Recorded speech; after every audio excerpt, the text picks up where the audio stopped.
Good morning, guys. Hope you're doing well. I was watching a video this morning. Praveen Mohan, he looks at like ancient temples in India, Indonesia, and he was talking about this temple they found, and it was buried underneath a farmer's field, and the farmer hit it with, this is like it was Indonesia somewhere, Thailand or someplace. Anyway, he hit the temple with the plow. He hit the top of the temple with the plow, and that's how they found it. And they started to excavate it, and we found this whole temple complex, and it was quite a bit below, ground level. I'd say about 50 feet below ground level. So they had excavated down and then built this temple, and it was like perfectly buried. And at the very center of the temple. It had like statues of like Ganesha, and has statues of other, saints like Shiva and stuff. But inside was a lingam, which is kind of a center point for a lot of these temples. Is they have this like a round stone pillar sticking up out of the rock, or it's made of like granite or rock. And I've seen videos where they'll perform like kind of like ceremonial things where they'll pour milk on them and pour water on them and things like that.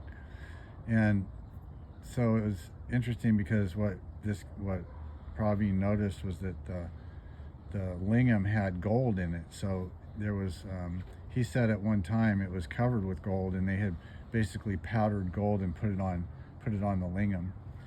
And it seems all ceremonial and things to us now, because that's the way the archaeologists look at it, right? They see all of this as, oh, it's just ceremonial, kind of like the pyramids in Giza. When actually, what people are suggesting is that the pyramids were actually machines that were used for, maybe transmitting energy. Not exactly sure. Portals. Some people said they were portals to other star systems. You can get out there with this stuff pretty far. But what was interesting about this temple was that the farmer who owned the land above was getting 3 times the yield off of this field. And so every season, instead of getting 1 crop, he was getting 3 crops. And that's significant to me, because it's validation of what I believe. And what I believe is that these lingams were literally transmitters of energy. Now, we would classify it as spiritual energy, now, because we have electricity, we have all these different layers of energy, right? All these different levels, and we have Wi-Fi, we have radio waves, TV waves, whatever. I'm not an electrical engineer, but these things are in the atmosphere all the time, and our cell phone just picks up the Wi-Fi, and without it, it's just it becomes, imagine your phone without the Wi-Fi. It's not as functional. It doesn't perform as well. It's the level of subtlety of it is much diminished.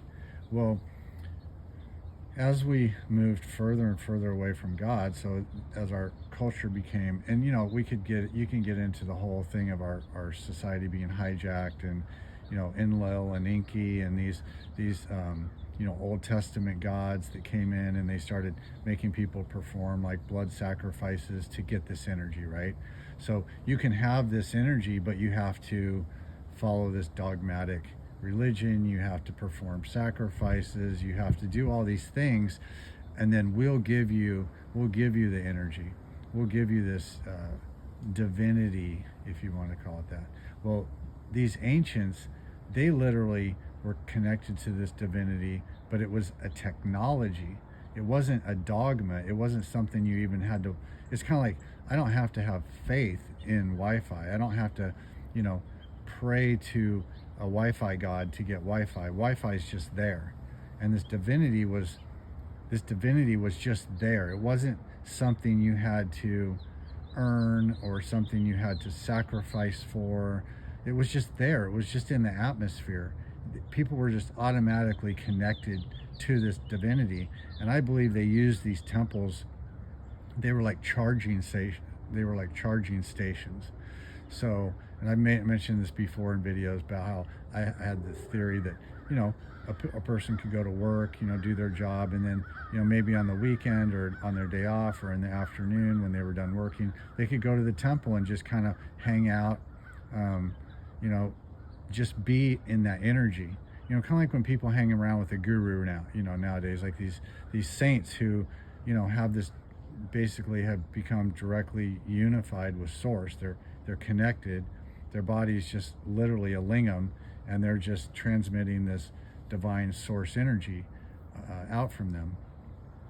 And you know, Ramana Maharishi comes to mind. But any individual who has divinated themselves to even various degrees is transmitting this divine energy, source energy, directly into this level of creation, into this we could call it a fallen level. I mean, we've obviously fallen away from God. I mean, look at what's going on in the world. It's just total chaos. It's a devolution. We're not evolving anymore. We're actually moving even farther away from God, which is interesting because that in and of itself brings humanity back towards God. So it's kind of an interesting dynamic that happens. The farther away you get from God, the closer you get, in a way. It's a paradox. But anyway, I thought that was interesting. And this lingam being covered with gold, he said at one time it was covered with gold. I can't remember if I said that or not. I started making this video and my dog started barking, so I had to start over. But he found gold flecks, like you can see the gold in the lingam. And I believe that, you know, gold is a transmitter, right? They use it in cell phones, they use it in all kinds of electronic devices. That's one of the reasons gold's so valuable, because it actually has a practical use. Gold and silver are just excellent transmitters, but gold is the ultimate transmitter. So imagine if you wanted to magnify the power of this lingam and you covered it with gold. And maybe a lot of them were covered with gold and the gold was stolen and taken off, you know. That would make sense, right? I mean, you see a lot of gold being used in these ancient cultures, these ancient civilizations. The Egyptians, you know, they covered their mummies in gold. They probably were using the same concept of transmission. And the reason I get to this is because, you know, I do a meditation called Sahaj Marg, and it just means the natural path. And I did transcendental meditation for 30 years, and I like transcendental meditation because it's simple. It is more of a technology than a faith. It's not faith-based. It's just a technology. You're employing a technology to go to a more subtle level of consciousness. But Sahaj Marg is different in that you're not. You're actually being given this transmission. You're being given this primordial, divine energy.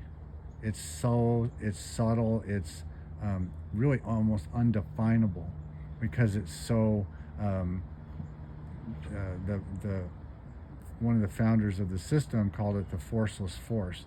So this transmitting of this energy is performed through a vehicle, I guess you could call it, through a divinized individual. And I believe that is how these ancient civilizations operated. I believe they had divinized individuals. You know, maybe they were, you know, Shiva, Krishna, these mythological figures were actual real people who were transmitting the divine into the society at that time. And that's why they had such high level technology, because they were just automatically connected. Well, we're going to go back through that. We're going back through that level where we're going to start actually actively transmitting. So when you pray, when you have, you know, thoughts of peace, thoughts of generosity, love, gratefulness, all these positive thoughts, you're transmitting at some subtle level. This, what they call transmission in Sahaj Marg, is even more subtle than that. So it transcends thought. So it's actually like a window to the divine. The divinity flows through that window like light would flow through. You open the window and the divinity comes out. There's no attachment, there's no ego attachment to it, in other words.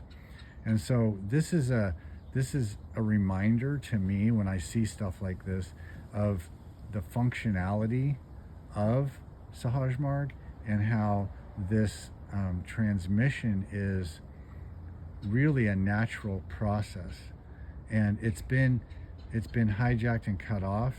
They cut it off at the knees when they came in with these, these creator gods who, came in and basically usurped human authority and the individual authority to connect to the divine.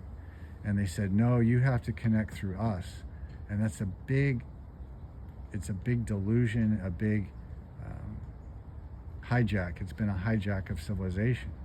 Anyway, I just thought I'd put that out there. It's a lot of information with this. I mean, I could talk about it for a long time, but I just want to put that out there and see if it, trips anybody on, maybe you'll be like, oh wow, that, that makes sense, or, oh wow, that's not possible, or whatever. I'll talk to you later.